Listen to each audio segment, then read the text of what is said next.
क्या आप यकीन करेंगे, समाजवादी पार्टी के मुखिया अखिलेश यादव कुंभ में डुबकी लगाने पहुंचे हैं और डुबकी भी एक दो नहीं, पूरी 11 डुबकी लगाई। इससे पहले हरिद्वार पहुंचे थे, कुछ परिवार का कार्यक्रम था, वहां भी गंगा में जाकर डुबकी लगाई थी।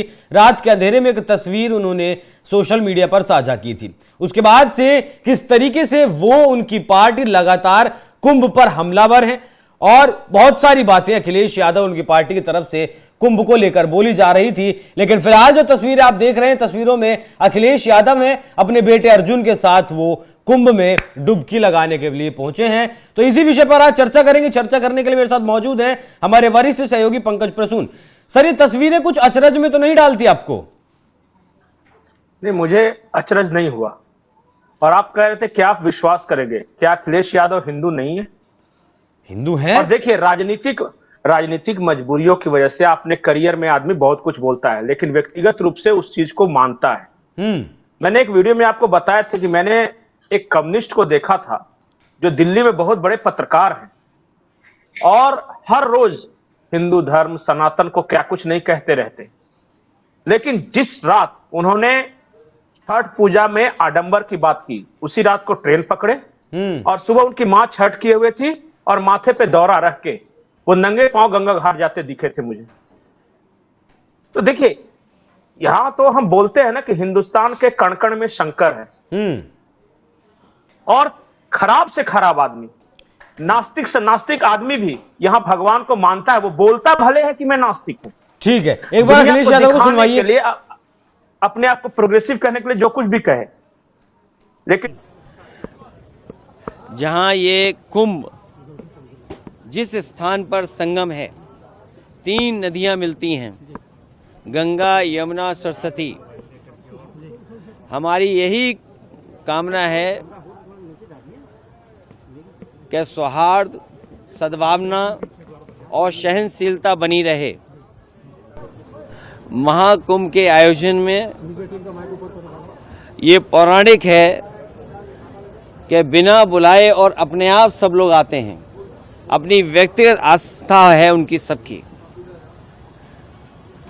आज हमें भी मौका मिला है। मैं आज महाकुंभ में स्नान कर करके जा रहा हूं। मैंने 11 डुबकी लगाई हैं। सर, योगी जी ने कहा यूपी का बंटवारा नहीं होना चाहिए, क्या कहेंगे आप? देखिए, बंटवारे और नकारात्मक राजनीति के लिए जगह नहीं है। आज कुंभ का तो यही संदेश होना चाहिए, सकारात्मक संदेश होना चाहिए। और आज के दिन यही संकल्प हो कि जब कभी भी हमें याद आए कुंभ, तो हमें सौहार्द, सद्भावना और सहनशीलता हमेशा बनी रहे।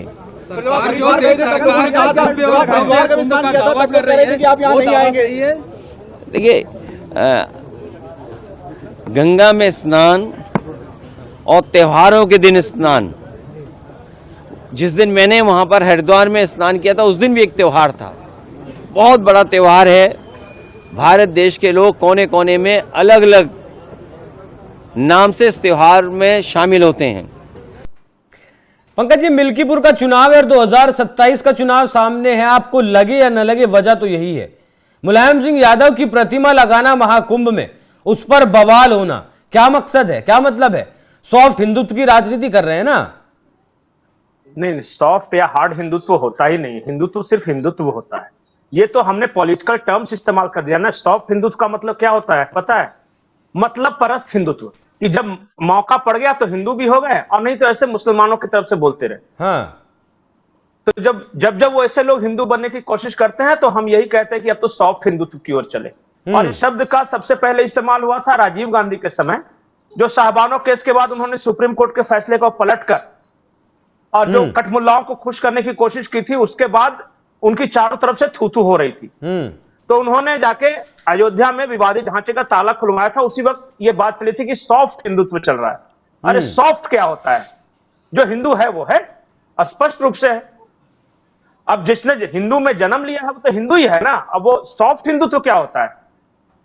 सॉफ्ट का पता है हिंदी में क्या मतलब होता है? लिजलिजा, पिलपिला, थोड़ा मुलायम टाइप का। तो ऐसा थोड़ी होता है लिजलिजा, पिलपिला, बजबजाता हिंदुत्व, इस तरह थोड़ी है। हिंदुत्व हिंदुत्व है। और मैं तो मानता हूं कि चाहे लालू प्रसाद का परिवार हो, चाहे अखिलेश यादव का परिवार हो, ये सब हिंदू हैं, सनातनी हैं, और हर किसी को मां गंगा में डुबकी लगानी ही चाहिए। अब आपने जो दूसरा सवाल किया, मिल्कीपुर का चुनाव, आपत्ति इस बात से नहीं है कि ये लोग हिंदू धर्म में आस्था रखते हैं या नहीं, क्या कुछ कहते हैं। आपत्ति इस बात से है कि जब वक्त पड़ता है, जब इन्हें इनका धर्म पुकार रहा होता है, ये दूसरे खेमे में नजर आते हैं। अब कल को जाके यही अखिलेश यादव ये कह रहे थे कि जो गंगा नहाते हैं या कुंभ में नहाने जाते हैं वो पाप धोने जाते हैं। आज को कोई पलट के पूछ दे कि क्या आप पाप धोने आए हैं, तो बुरा लगेगा कि नहीं लगेगा? अब आ रहे हैं ना आप सही ट्रैक पे। क्यों ऐसी बातें करना जो कि बाद में खुद ही जवाब देने में मुश्किल हो? अच्छा, हर मुसलमान हज जाता है, पर क्या हमने कभी कहा है कि ये सॉफ्ट मुस्लिम है, ये हार्ड मुस्लिम है? ऐसा शब्द सुना है? ये हिंदुओं के साथ इस तरह क्यों होता है कि ये सॉफ्ट हिंदुत्व, हार्ड हिंदुत्व और सेमी हार्ड और सॉलिड रॉक हिंदुत्व? ऐसा नहीं होता भाई। जो भी जन्म ले लिया हिंदुत्व में हिंदू है, और भगवान सूर्य से लेके, वनस्पतियों से लेके, पीपल के पेड़ से लेके तुलसी तक, और मां गंगा से लेके गीता तक, हर किसी की आस्था है। गाय से लेके गोबर तक हर कोई मानता है।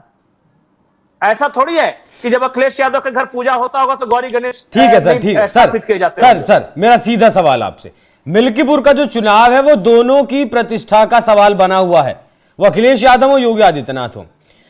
दलित में ही जो दलित समाज है उसी में अखिलेश यादव ने भी टिकट दिया है और बीजेपी ने भी टिकट दिया हुआ है। तो क्या एक बार फिर से जिस तरीके से अयोध्या, फैजाबाद जब जीते थे तो अयोध्या के नाम से प्रचारित किया गया था, क्या वही मिल्कीपुर से भी प्रचारित करने की कोशिश है? बेटे को लेकर गए कि 2027 के लिए कोई संदेश है?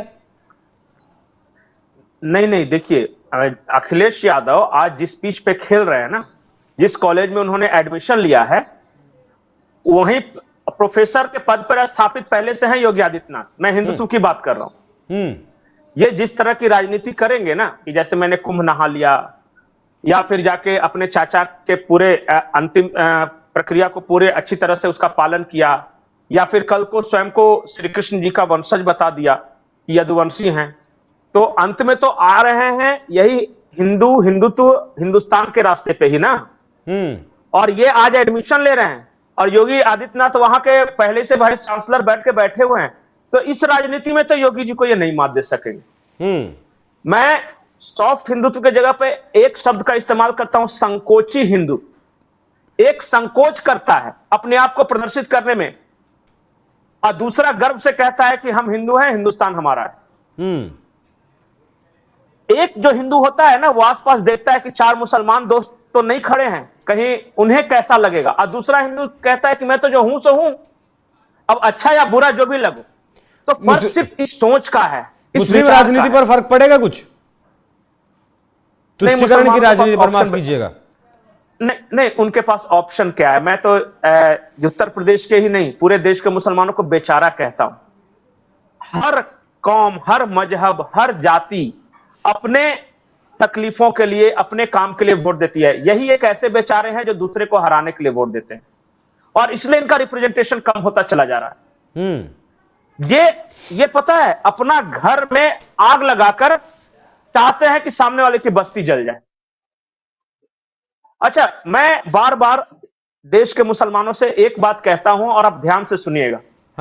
आप 3 पीढ़ियों से बीजेपी को रोकने की कोशिश कर रहे हैं। क्या आज तक रुका? नहीं रुका ना।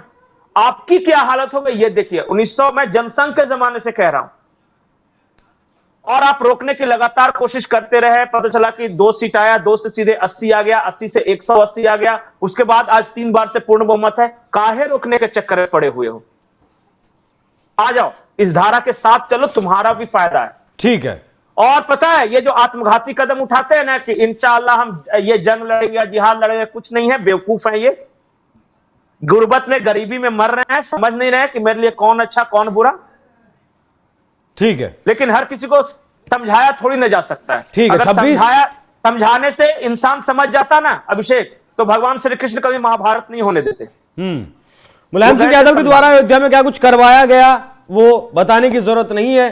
अयोध्या में किस तरीके से गोलियां चलवाई गई। उसके बाद कुंभ जब शुरू हुआ, कुंभ पर लगातार गलत बयानबाजी अखिलेश यादव ने की। पाप धोने लोग जाते हैं, ट्रेनें तो खाली जा रही हैं, कहां लोग जा रहे हैं, 2 करोड़ लोग, 4 करोड़ लोग का जो आंकड़ा सरकार की तरफ से दिया गया। लेकिन आज वही अखिलेश यादव अपने बेटे के साथ महाकुंभ में लगाए हैं 11 डुबकी। खासकर जो है मीडिया को बयान भी दिया, बात भी की।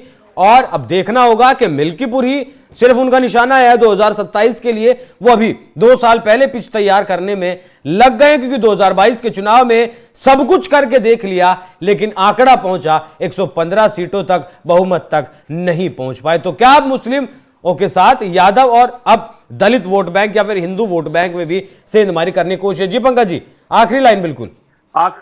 आखिरी बात मैं ये कह रहा हूं कि अखिलेश यादव यदुवंशी हैं। हाँ, और पूरे उत्तर भारत में आप देख लीजिए, सबसे कम कन्वर्जन, सबसे कम धर्मांतरण यादवों का हुआ है। ये आंकड़े निकाल के देख लीजिए। सबसे ज्यादा गाय, गंगा, गीता और तुलसी की सेवा यादव समाज ने की है। और मैं बार बार एक बात बोलता हूं कि चाहे राजनीतिक कारणों से कुछ भी आज हो गया हो, लेकिन यादव हिंदू हैं और सबसे अच्छे हिंदू में से मैं मानता हूं, कर्तव्य परायण हिंदू हैं। और याद रखिएगा, ये गाय काटने वाला और गाय पालने वाले की दोस्ती बहुत लंबी नहीं चल सकती। लेकिन चलती आ रही है ना इस देश में, तो 47 के बाद से लगातार चल ही रही है ना। और अखिलेश यादव की आपने बात की, बहुत बड़ी यदुवंशी हैं, हो सकता है वो, लेकिन यही अखिलेश यादव है जिनके शासन में थानों में जन्माष्टमी बनाने पर रोक लगा दी जाती है। मैं सारे यादवों की बात नहीं करता, सारे यादवों के ठेकेदार अखिलेश यादव नहीं हो सकते। नहीं, आपने समझा ना, मैंने कहा कि गाय पालने वाले यादव और गाय काटने वालों कौन है, उनके बीच ये समीकरण बहुत लंबा नहीं चल सकता। आपने कहा चलता आ रहा है, चलता नहीं आ रहा है। आजादी के बाद कांग्रेस का सबसे पहले विरोध करने वाला अगर कोई समाज था तो यादव समाज था, सबसे पहला विरोध। अरे सर, लोकसभा में मिलकर लड़ लिए ना, काहे का विरोध? राजनीतिक तौर पर हो गया, राजनीतिक तौर पर नहीं, इन चीजों को अलग नहीं रख सकते। गाय काटने वाले और पालने वाले का कॉम्बिनेशन बन रहा है, चल रहा है। ये तात्कालिक है, 10-20 साल का है। एक तरफ से 10-20 साल बाद क्या होगा वो अलग बात है, उस पर हम नहीं देख सकते, लेकिन जो हुआ है उस पर बात कर सकते हैं। बहुत बहुत धन्यवाद पंकज जी। दर्शकों, चर्चा कैसी लगी कमेंट कर जरूर बताइएगा। नमस्कार।